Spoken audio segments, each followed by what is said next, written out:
Boa tarde, alunos do sétimo ano. Sou a professora Camila. Nós iremos trabalhar a história esse ano juntos, tá bom? E aqui eu vim trazer um conteúdo que vocês já viram no sexto ano, mas é de extrema importância nós continuarmos a dar uma resumida nesse conteúdo para que possa entender a transição da Idade Média para a Idade Moderna, que é o que nós vamos estudar esse ano, tá bom? E aí nós vamos começar em Idade Média, Alta Idade Média, aula 2 de História do sétimo ano, tá? Então vamos lá. Próximo slide. A linha do tempo de História. Eu não sei, muitos alunos do sexto ano não tiveram aula comigo ano passado, então nós vamos dar uma pincelada na nossa linha do tempo. Ano passado, vocês estudaram pré-história e história antiga. A pré-história conta desde do surgimento dos primeiros humanos, do Homo sapiens, do Homo neanderthalensis, do Homo sapiens sapiens, da transição do período paleolítico para o período neolítico, qual foram as transformações, como o homem descobriu o fogo, tá bom? Depois veio a invenção da escrita, que já passa a ser história. Veio os romanos, os gregos, as polis gregas, o Império Romano. E aqui, vou até marcar aqui para nós. Aqui é exatamente, essa marcação ficou ruim, vou marcar melhor. Aqui é exatamente onde nós iremos começar a estudar. Essa setinha aqui separa a Idade Antiga da Idade Média. Nós vamos estudar o que motivou essa passagem dentro da história, tá bom? Isso aqui vocês já estudaram, não irá estudar mais. A gente vai estudar Idade Média, transição da Idade Antiga para a Idade Média. Eu vou fazer duas aulas sobre a Idade Média, só para a gente dar uma nivelada no conteúdo, para poder continuar, tá bom? E aí nós vamos vir para a passagem da Idade Média para a Idade Moderna, e eu vou explicar passo a passo com vocês, tá bom? Então, vamos lá. Próximo slidezinho aqui. Por que que houve essa transição, professora, de Idade Antiga para a Idade Média? Um dos motivos, o principal motivo que marcou a passagem da Idade Média, da Idade Antiga para a Idade Média, foi a queda do Império Romano. Toda a Idade Antiga nós estudamos República de Roma, estudamos a monarquia em Roma, nós estudamos o Império em Roma, Júlio César, Pompeu e etc. Agora a gente vai estudar como que houve a queda do Império Romano e o início da Idade Média, tá bom? Motivo da queda do Império Romano. Houve disputas internas, tá bom? Vamos ler o textinho. No século III foi marcado por uma grande sucessão de imperadores, o que evidenciou a estabilidade desse período, pois, em um período aproximado de 50 anos, o Império Romano teve cerca de 16 imperadores e muitos deles mortos após conspirações. Então, o que acontecia com o Império Romano? Ele era centralizado, tá? Só que o que acontece? Por trocar sempre, imagina, se Lusiânia trocasse de prefeito a cada um ano. Como seria se a escola trocasse de diretor a cada um ano? Nós estamos acostumados com o Ney. Aí, de repente, chega outro diretor. Ou dentro da sala de aula, se trocasse de professor a cada 2 meses. Como seria? Cada professor faz a aula de uma forma. Por exemplo, alunos do ano passado, muitos tiveram aula com a Cleia. Esse ano vai ter comigo. E existe uma diferença muito grande entre eu e ela, porque nós somos didáticas diferentes. Nós ensinamos vocês de forma diferente. Agora, imagina, se nós trocássemos a cada mês. A cada mês era eu, a cada mês era a Cleia, depois vinha outra professora. Como vocês conseguiriam se adaptar a isso? Então, um dos motivos do Império Romano ter desagregado, ter acabado, ter caído, um dos motivos foi essas disputas internas, foi essas brigas entre as pessoas. Ninguém conseguia ficar muito tempo administrando, ninguém conseguia ficar muito tempo mandando no Império Romano, porque um imperador matava o outro. Eu, professora, imagina eu dentro da sala de aula lá com vocês, vem outra professora e me dá veneno. Aí fica no meu lugar. Aí depois outra pessoa vai lá e dá veneno para essa professora e toma o lugar dela. Como seria nós em sala de aula? Ia ser horrível, né? Então foi isso que aconteceu no Império Romano, tá bom? Outro motivo que nós iremos estudar aqui. Calma, vamos voltar aqui. Agora para voltar tem que dar uma... Calma, gente. A professora é nova, mas essa tecnologia é um pouco difícil para nós todos, tá bom? E aí eu tô aprendendo, tá? Calma, vamos lá. Não voltou ainda. Tá, calma. Isso vai acontecer bastante, tá, gente? E eu também gravo pelo celular, o que não ajuda muito. Mas tudo bem. Desculpa, tá? Outro problema que teve também, que motivou a queda do Império Romano, foi a crise escravista. Ah, professora, eles pararam de ter negros para poder escravizar? Galera, a escravidão, nessa época que a gente está falando, a 476 depois de Cristo, não era uma escravidão por corpo, era escravidão por dívidas. Ano passado nós estudamos isso, sexto ano, para quem era do sexto ano. Era escravidão por dívidas. Então, se você ficava devendo outra pessoa e não tinha condição de pagar, ela te escravizava, ela tornava você um escravo. E o que acontece? O Império Romano começou, e também se você fosse estrangeiro. Então, assim, o Império Romano também começou a dar títulos de cidadão para pessoas estrangeiras. Elas não escravizavam mais. Por exemplo, o Império Romano não estava mais expandindo o território. Por que acontece? Eles expandiram o território por uma larga escala. É como se o Brasil tivesse conquistado toda a América do Sul e não tivesse dinheiro para manter esse território todo. Então, o que acontece? Para eles conseguirem administrar as pessoas, eles começaram a dar cartas de cidadão romano para essas pessoas. E, consequentemente, isso fez com que a população de escravos diminuísse. Então, com a diminuição da quantidade de escravos e como não havia renovação natural dessa população, a disponibilidade dessa mão de obra no Império começou a diminuir. Assim, esse processo afetou a economia romana e causou a diminuição de uma produtividade, provocando, consequentemente, um aumento do custo de vida a todo o Império. Então, estava sendo caro viver em Roma. Então, começou a diminuir os escravos. E com essa diminuição, parou também de circular dinheiro, porque uma forma de economia de Roma, uma forma de ganhar dinheiro era vendendo escravo, tá bom? Então, vamos para o próximo slide aqui, mas vamos com calma, né? Para não passar muito, para a gente não ter que voltar. Então, aqui, nós temos outro motivo, a crise econômica. Essa crise econômica, o que aconteceu? Igual eu falei para vocês, houve a grande expansão do território, mas com essa expansão do território, eles não tinham condição, mesmo ele cobrando impostos de cidades dentro do Império Romano, eles não estavam tendo mais dinheiro, não estavam tendo mais condição de manter, não estavam tendo condição de manter militar, não estava tendo condição de manter ministro e tudo mais, não tinha condição mais de general. Então, o que aconteceu? Expandiu demais o território, não soube cuidar dessa expansão desse território. É como se o Ney, por exemplo, pegasse a escola e pegasse toda a rua e transformasse na escola e não tivesse dinheiro para manter isso. Para manter faxineiro, professor, ele ia falir. Foi o que aconteceu com o Império Romano, tá bom? Outro motivo, e foi um dos principais motivos, as invasões bárbaras. Professora, como assim? Já ouvi falar de bárbaros. Naquele joguinho, como é o nome daquele joguinho? Eu até esqueci, que vocês falavam muito, que você vai lá e derruba a torre, por exemplo. Você conhece as valquírias, os bárbaros, os deuses bárbaros através desse joguinho aí. Eu até esqueci o nome desse joguinho. Em sala de aula a gente falava muito sobre isso, sinto falta disso. Nesse joguinho tem muita característica bárbara. Mas os bárbaros, galerinha, hoje esses joguinhos, essas séries, esses filmes que nós assistimos, que tem os bárbaros, contando da história da queda do Império Romano. Quem são os bárbaros? Vamos ler o texto e eu vou explicar para vocês, tá bom?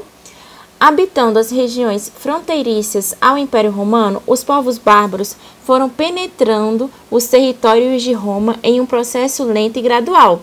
De origem discutida, ocupava uma região chamada Germânia e se subdividiu em vários povos: burgúndios, vândalos, francos, saxões, anglos, lombardos, godos, visigodos, vikings, entre outros.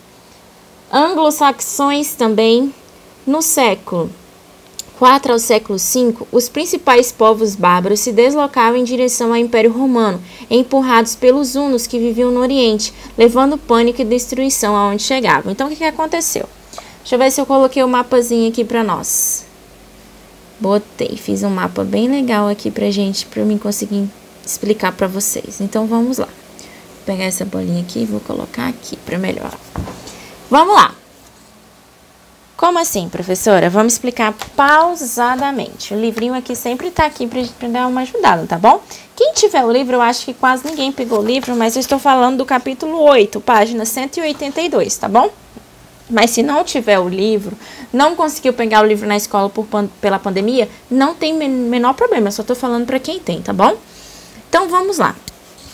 O Império Romano, antes da Idade Média, ele já tinha sido dividido: o Império Romano do Ocidente e o Império Romano do Oriente, tá? O Império Romano do Oriente, ele conseguiu ficar mais forte porque quando houve a separação, ele ficou com mais bens, ele ficou mais estruturado, tá? O Império Romano do Oriente, ele vai se transformar no Império Bizantino, só que nós vamos estudar isso depois dessa aula. Eu vou fazer uma aula só para o Império Bizantino, para a gente entender o que aconteceu com essa parte do Império Romano. E ele era forte e centralizado, tinha um imperador só, não tinha troca sucessiva de imperador, ou seja, não estava trocando de imperador todo ano, toda hora, não estava trocando, era só um imperador e ele conseguia administrar todo o território. Então, essa parte aqui todinha, ó, tinha exército, tinha militares para proteger essa fronteira. Por isso que eu coloquei aqui a linha mais grossa, tá vendo? Tá protegido. Enquanto o outro lado ficou mais desestabilizado, porque quando houve essa separação interna entre o lado do Ocidente e do Oriente, ele saiu fraco, ele saiu perdedor. Então, o que acontece? Com essas questões das disputas internas, com a crise de escravo, com a crise da economia, com essa questão dessa separação, que eles tiveram problema, eles guerrearam primeiro entre eles para poder se separar. Então, com essa separação, ele se tornou muito mais fraco. E o Império Romano do Oriente, o que ele fez? Ao invés dele guerrear contra os bárbaros que estavam tentando invadir, muitas vezes eles faziam alianças com esses bárbaros. Por eles fazerem aliança com esses bárbaros, eles conseguiam manter também a fronteira deles fortificada. E também essa ajuda que eles davam para os bárbaros, ao invés de guerrear, também provocou na queda do Império Romano do Ocidente, que estava fraco e descentralizado.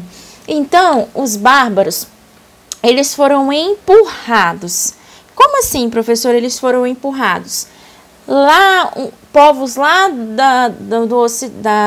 da Ásia, povos lá da Ásia, por estarem em momentos que lá estavam passando por fome e seca, momentos de problemas climáticos, eles começaram a invadir as cidades germânicas.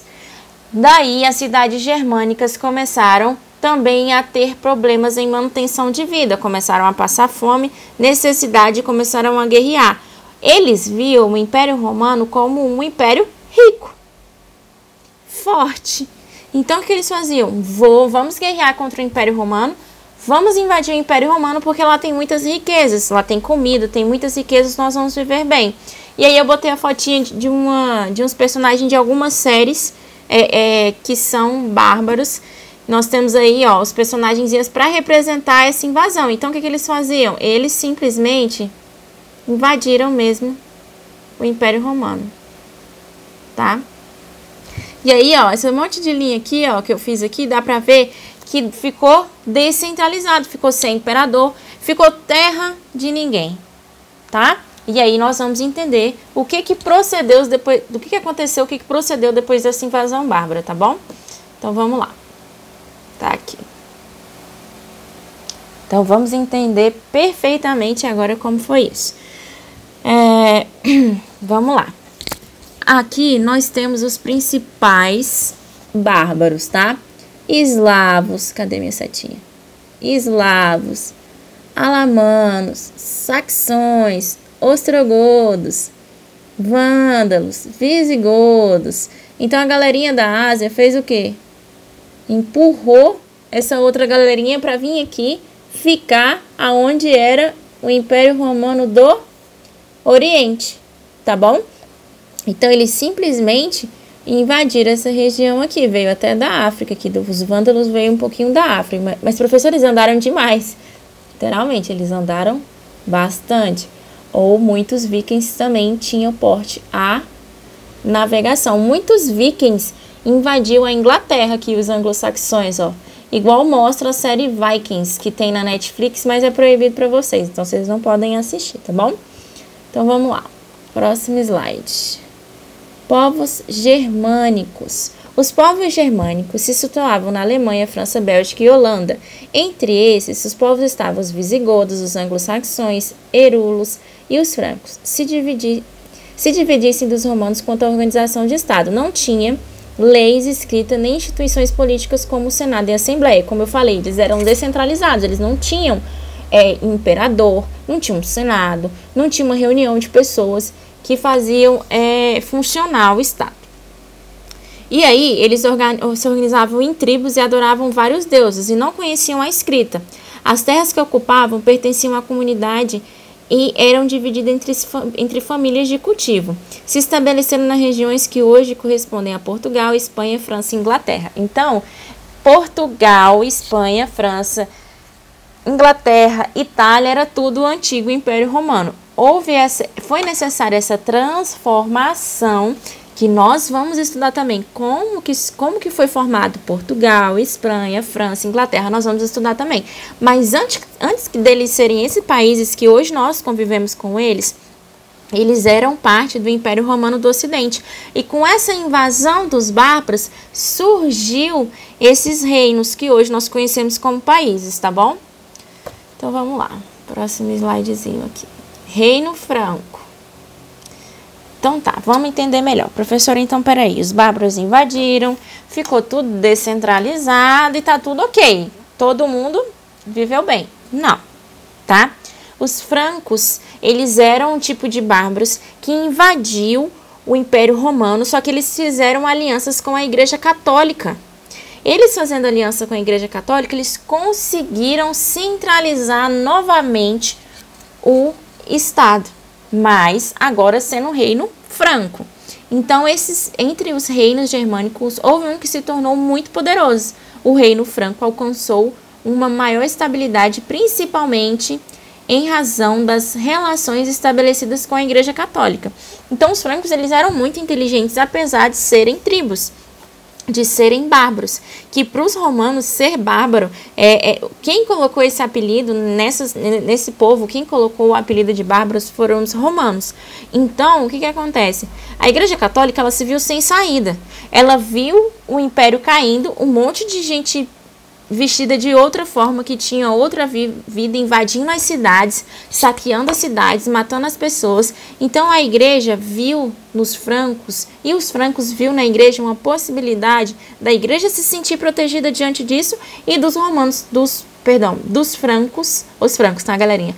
Os francos conseguirem formar um reino ali aonde vivia o Império Romano do Ocidente. Então essa aliança com a Igreja Católica aumentou o poder do rei. E nessa época era o rei Clovis, e ele permitiu a expansão do reino. Porém, quando ele faleceu, quem assumiu foi Pepino Breve, só que ele não conseguiu manter com tanto êxito a questão do pai dele, mas ele conseguiu manter a dinastia carolíngia, tá? Que era o nome na época. E nós vamos estudar isso também. Primeiro, nós vamos estudar aqui, ó, a diferença dos romanos para os germânicos, que os romanos chamavam de bárbaros. Os romanos possuíam instituições políticas como Senado e Assembleia. Suas leis, elas eram escritas, haviam propriedade particular de terras. Já os germânicos era diferente. Eles não tinham instituições políticas. Suas leis eram baseadas de fala para fala, não tinha nada escrito. O rei era proprietário do reino e estabelecia relações de laços de fidelidade, que também nós vamos estudar ao decorrer desse slide. Então, galerinha, os romanos viam os germânicos bárbaros porque eles eram sujos, eles tinham aspectos de sujo. Os romanos sempre foi bonitinho, arrumadinho, com aquelas roupinhas, com os deuses, aí usava aquelas coroinhas, que tem muitas estátuas que nós conhecemos hoje. Os germânicos não. Eles eram viajantes, eles estavam cansados, eles eram brutos, igual os filmes representam mesmo. Como Treinar Seu Dragão também representa uma imagem de bárbaros, que são vikings. Os vikings também eram considerados bárbaros, tá bom? E por eles matarem muitas pessoas e serem muito brutos, eles também eram chamados de bárbaros. Então vamos continuar. Império Carolíngio. O Império Carolíngio, ele é a formação do Império Franco. Então, o que acontece? Ele se manteve lá. Nós temos aqui um mapinha, eu acho que eu não consigo dar assim. Império Carolíngio. Aqui, ó. Ele não conseguiu ficar no mesmo tamanho do Império Romano do Ocidente, mas ele conseguiu unificar bastante o Estado, tá vendo? Aqui tá o Império Romano do Oriente. Só que o Império Romano do Oriente se transformou em Império Bizantino. E na próxima aula eu vou explicar para vocês como funcionou. O Império Carolíngio tá aqui, ó, unificado, centralizado e forte. Ok? Os outros lugares estavam tudo descentralizado, vivendo no feudalismo, sem Estado unificado, e o Império Carolíngio se tornou forte. Forte por conta da aliança com a igreja. Agora deixa eu ver se eu consigo voltar aqui. Vamos ver. Voltei. O mais importante rei da dinastia carolíngia foi Carlos Magno. Cristão, conquistou vários reinos germânicos e converteu esses reinos ao cristianismo. Converteu eles à questão que a Igreja Católica prega, que Jesus que é Deus, que foi Deus vivo na Terra. Desde que o Império Romano do Ocidente, pela primeira vez, formava-se uma única política na Europa Central. Então, o que acontece? Desde que o Império Romano do Oriente tinha caído, houve muitos anos de invasões. Não foi assim, pum, o Império caiu num dia, no outro dia já tinha um reino franco e já estava tudo beleza. Não, isso foram anos. Gente, a Alta Idade Média são 500 anos de história. São 500 anos que isso está acontecendo. Não são dias, tá bom? Para não confundir a cabecinha de vocês. Então, vamos lá. Império Carolíngio. Então, o Império Carolíngio, ele trouxe algumas transformações para dentro. Outra miscigenação de cultura para dentro desse território que era o antigo Império Romano do Ocidente. Seu principal líder era Carlos Magno. Ele preservou vários costumes germânicos, como as leis de tradição, a lei falada sem estar escrita e a doação de parte de terras conquistadas aos chefes militares. Com a morte de Carlos Magno, o Império foi dividido e houve uma nova onda de invasões bárbaras, causando grande devastação da Europa. Então, o que acontecia? Ele doava as terras, por exemplo, ele doava os condados para os condes. Ele entregava esses condados, eram pequenas vilas, pequenas cidadezinhas que se chamavam condados. Ele entregava a administração para cada conde. Então, ele pegava alguém de confiança, alguma pessoa de confiança, e falava: olha, você vai cuidar dessa cidadezinha aqui, você vai se transformar num conde.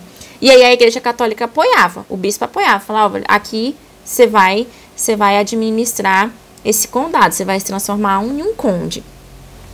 Nas regiões mais para a fronteira, era chamada de marcas, e eram administradas pelos marqueses. Eles eram normalmente homens de confiança militar. Então, era muito lucro para o rei Franco pegar uma pessoa militar e colocar na fronteira para cuidar das cidades da fronteira. Por quê?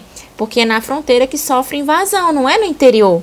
Então, era muito inteligente para o rei colocar militares para ser marqueses, que aí automaticamente eles iam defender a fronteira, não ia ter invasão. Nós temos também os duques. Os duques, os maiores e mais importantes territórios chamados ducatos eram administrados pelos duques. Então, tinha cidades maiores do que os condados e as marcas. Tinham cidades grandes, que aí tinha o duque, que era responsável, era tipo o presidente dessa cidade, o governador. O Brasil não tem o presidente e os governadores? Vamos brincar então, vamos fazer uma brincadeira. O Brasil hoje, nós temos Norte, Nordeste, Sul, Sudeste, Centro-Oeste e o Distrito Federal. Tô certo? Norte, Nordeste, Sul, Sudeste, Centro-Oeste. Tá certo, tô certo. E aí, o que acontece? Nós temos vários estados. Nós temos um presidente e vários estados. Cada estado tem um governador. Brasília tem um governador, Goiás tem um governador, Mato Grosso tem um governador, Acre tem um governador, Amazônia tem um governador. Cada um tem um governador. Quem é o principal? É o presidente. É o presidente que é responsável pelo país. Mas o presidente conseguiria administrar todos esses estados que nós temos sozinho? Não ia conseguir. Então, o que aconteceu? O presidente precisa de líderes nos estados para poder comandar. Mas nessa época não existia a questão da democracia. A democracia já existia sim, mas não era praticada na Idade Média. Na Idade Média era a prática da dominação, tá? E aí o que acontece? Hoje nós votamos pelo governador e pelo presidente. Nessa época não. Ninguém votava para rei, ninguém votava para os condes, para os marques e para o duque. Então vamos imaginar que o Brasil está na Idade Média. Bolsonaro é um rei, um reizão, e aí ele colocava os governadores para administrar os litorais, para virar marqueses, colocava os condes para administrar as cidades de interiores, colocavam prefeitos, que eram praticamente prefeitos, condes, para administrar as cidades interiores, e os duques para as grandes cidades. Já imaginou? Vamos imaginar isso aí? Fica bem mais fácil de entender, tá bom? E aí nós vamos para o próximo. E aí, galerinha, o que aconteceu? Aqui mesmo no outro slide, eu acho que não vai voltar não. Aqui, voltou, muito bom. No outro slide, ele fala que depois que o rei morreu, Carlos Magno morreu, houve uma segunda onda de invasão bárbara. E aí, houve novamente a descentralização do Estado. Com essa descentralização, veio a prática do feudalismo. Então, o que aconteceu? Os bárbaros começaram a invadir novamente, vieram mais fortes, e aí as pessoas começaram a se ruralizar-se. Elas deixavam as grandes cidades e iam para os campos, tá? Quando elas chegavam nos campos, elas encontravam pessoas com mais condição e com porte com terras. Então, o que eles faziam com essa questão das terras?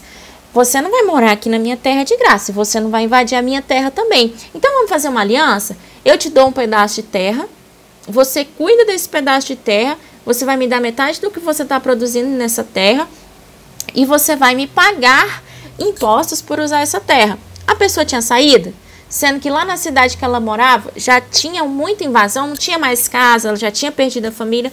Não. Então, essa forma começou a ser praticada, o feudalismo começou a ser praticada. Então, a economia ficou autossuficiente. Hoje, nós temos uma economia capitalista. Se a gente precisa comer, tem que comprar o arroz, tem que comprar o feijão, tem que comprar a carne. Nessa época aí, não estava circulando moeda. É como se tivesse uma grande guerra.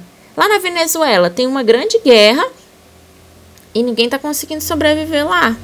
As pessoas estão tendo que plantar o que comer, porque lá tá muito caro as coisas, então as pessoas estão tendo que plantar o que comer, estão tendo que criar os bichos para comer, se quiser comer carne.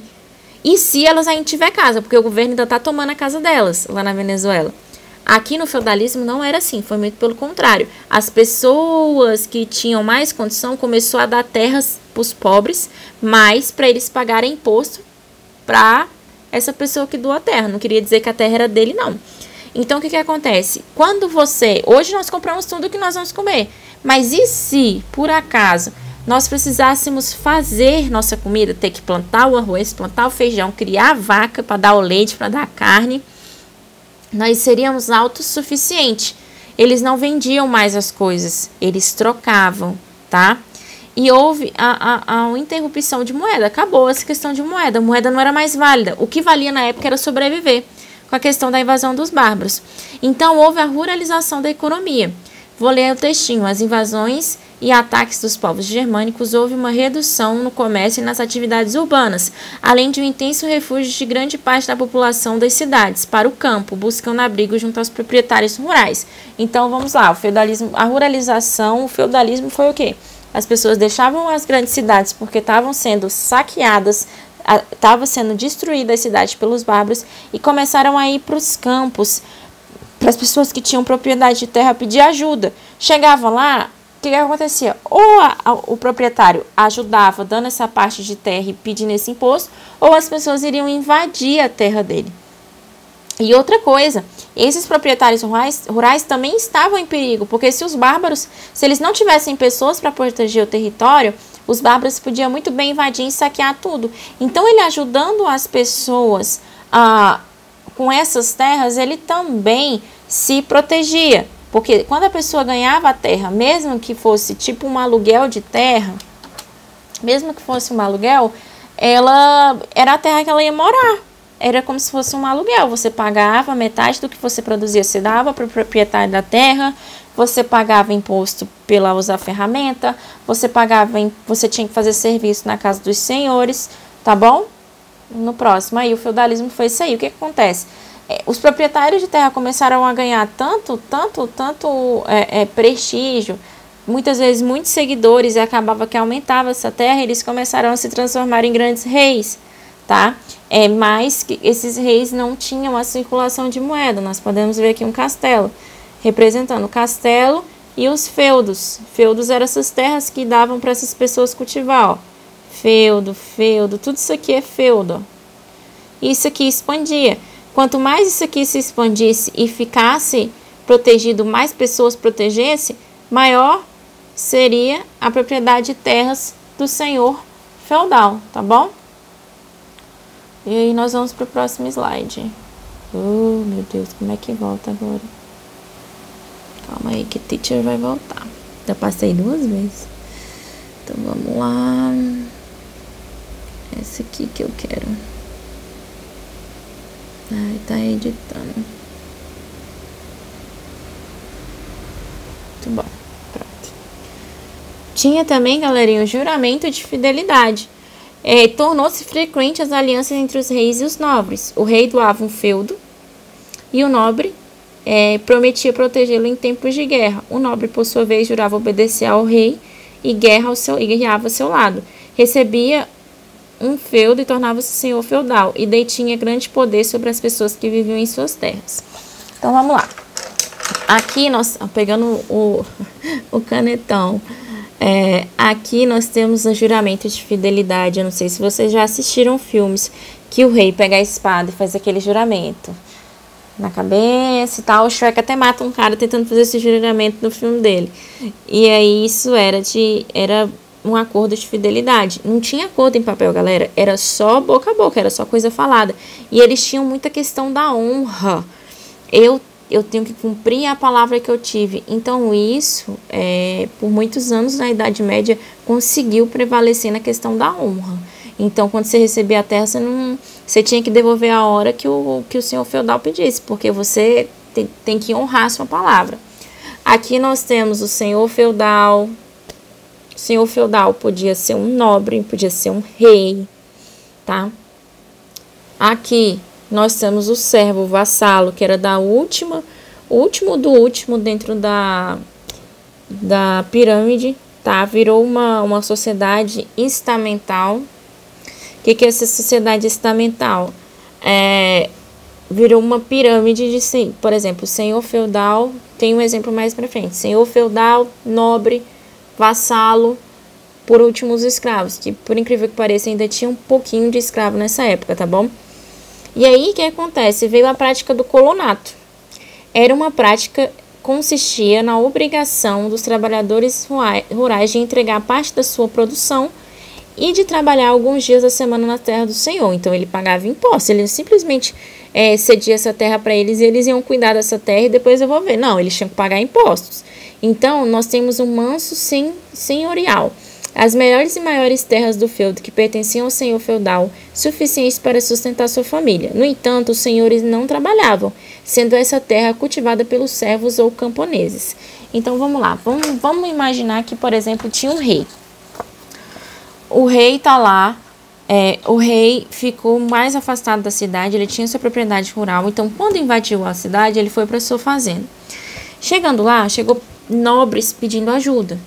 Então o rei falou o seguinte: olha, eu vou te dar esse pedaço de terra e você vai cuidar dele para mim.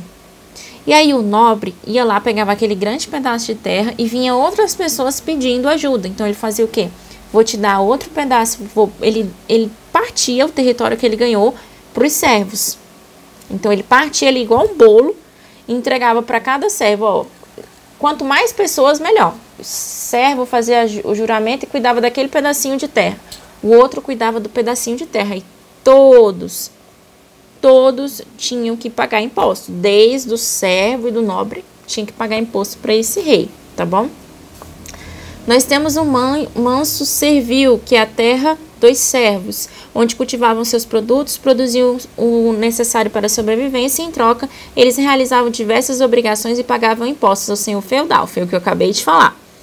Manso comunal, área comum de todos os grupos que incluía os pastos, as florestas e os bosques. Aqui os produtos cultivados eram de uso de todos, sendo um local destinado ao cultivo, à caça e para pastagens dos animais.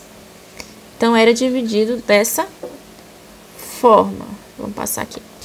Quais eram, professora, as taxas que tinham que pagar esses impostos? Como assim? Nós tínhamos a covéia. Representava o cultivo das terras senhoriais que deviam ser realizadas pelos servos pelo menos 2 vezes por semana, tá? Então, o que acontecia? Eles tinham que ir lá e cuidar das terras propriamente do Senhor, aquelas que eles não tinham doado, cuidar dela pelo menos 2 vezes na semana. A talha era um imposto que os servos estavam obrigados a entregar metade da produção do senhor feudal. Então, aquela terrinha que ele ganhou, vamos lá, aquela terrinha que ele ganhou, que ele produziu o arroz dele, ele tem que pegar metade, 50% do que ele produziu e dar para o senhor feudal, tá? Professora, o senhor feudal tinha que dar para o rei também? Tinha. O senhor feudal, o nobre, ele também tinha a terra dele, ele tinha que dar metade dessa produção dessa terra pro rei, tá? Próximo, capitação. Significava no imposto pago pelos servos aos senhores feudais relativos ao número de pessoas, ou seja, por cabeça. Se você fosse um servo e você tivesse 10 filhos, você tinha que pagar imposto a cada filho. Professora, meu Deus, e 10 filhos, você tinha que pagar imposto por cabeça, por filho? Sim, por filho. Cada filho tinha que pagar pelo menos, pagar, galerinha. Pagar quer dizer em produção. Tá? Não é em moeda, a moeda não circulava. Ele tinha que pegar parte da sua produção e dar para o senhor feudal por cabeça, tá? Tinha a banalidade, imposto pago pela utilização dos equipamentos e instalações, ou seja, o servo pagava uma taxa para o senhor feudal para usar o moinho, para usar o forno, porque muitos servos não tinham condição nem de ter construído, por exemplo, uma casa direito. Eles viviam em cabanas, em casinhas, então eles tinham, por exemplo, que usar as ferramentas do senhor feudal. E aí ele tinha que pagar por isso, pagar em quê? No que ele produzia. Se eu produzisse arroz, eu tinha que pagar em arroz. E aí, eu não coloquei aqui a piramidezinha. Mas tudo bem, a gente pode procurar a piramidezinha aqui. Vou procurar no... Eu acho que coloquei a pirâmide de vocês na atividade. Vamos lá. Então, vamos lá. Aqui nós temos nossa pirâmide estamental. Então, aqui, por exemplo, ficava o rei. Aqui ficava o clero, que era a Igreja Católica. Aqui ficava os nobres. Nobres, igreja, rei. Aqui ficavam os servos e os vassalos, quem fazia todo o serviço pesado. E aqui também, ó, Mas aqui era a camada dos mais bem de condição e os que menos tinham condição. E aqui eram os marginalizados, pessoas que não tinham participação de nenhum feudo, que ia lá e vivia solto, vivia viajando, aí prestava um serviço para um feudo aqui, recebia um arroz, prestava um serviço para um feudo ali, recebia uma quantidade de feijão, tá? Então, o que aconteceu? Houve essa estabilidade. Aqui, por exemplo, se você nascesse filha de um servo, você jamais poderia casar com o filho do rei. Ou se você nascesse... Hoje, nós, por exemplo, eu não era professora. Aí eu peguei, estudei para ser professora. Nessa época, se eu tivesse nascido servo e não tivesse nascido nos nobres, eu jamais poderia ser um nobre. Eu jamais ia ganhar dinheiro para ser um nobre. Então, se eu nascia servo, eu morria servo. Se eu nascia nobre, eu morria nobre. Independente do que acontecesse. Hoje nós podemos nascer pobres, ficar ricos, nascer ricos e ficar pobres. Nessa época não existia isso, tá bom? Por exemplo, hoje eu sou professora. Eu posso estudar muito para dar aula, por exemplo, numa faculdade.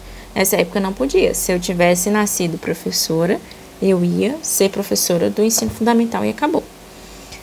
Então, vamos voltar lá que eu vou explicar a atividade. Ai, meu Deus, tem que tirar aqui. Vou explicar a atividadezinha de vocês, tá bom? Lá no último slide. Aqui. Como que é para fazer essa atividade, galerinha? Essa atividade é o seguinte. Não precisa copiar o texto, tá? Apenas copie as questões da atividade. Questão 1, tá tudo no texto. Quais os motivos que houve a queda do Império Romano do Ocidente? Aí pula 6 linhas e responde. Quais foram os povos que invadiram o Império Romano? Explique. Pular 3 linhas e explicar em 3 linhas. Qual reino germânico se formou no antigo Império Romano? Explique. Pular 4 linhas. Faça um quadro com as diferenças dos romanos para os germânicos. Pular 7 linhas. Esse quadro está no texto. Explique. A. Condes. Pular 2 linhas. B. Marques. Pular 2 linhas. C. Duque. Pular 2 linhas. Explique o que é um conde, o que é um marque, o que é um duque. E por último, a 6. Sobre o feudalismo, complete as frases usando o quadro abaixo. Então, vocês vão pegar essas palavrinhas, vão lá no texto, ver onde essas palavrinhas estão e responder a questão, tá bom? Eu fico grata pela atenção dos alunos que prestaram atenção na aula. Todos têm o meu WhatsApp, tá bom? Para questões de dúvidas, vou botar ele aqui no cantinho, ó. 99699 4633. Esse é o telefone de retorno para mim, tá bom? Qualquer dúvida, qualquer coisa, eu estou à disposição. Abraços!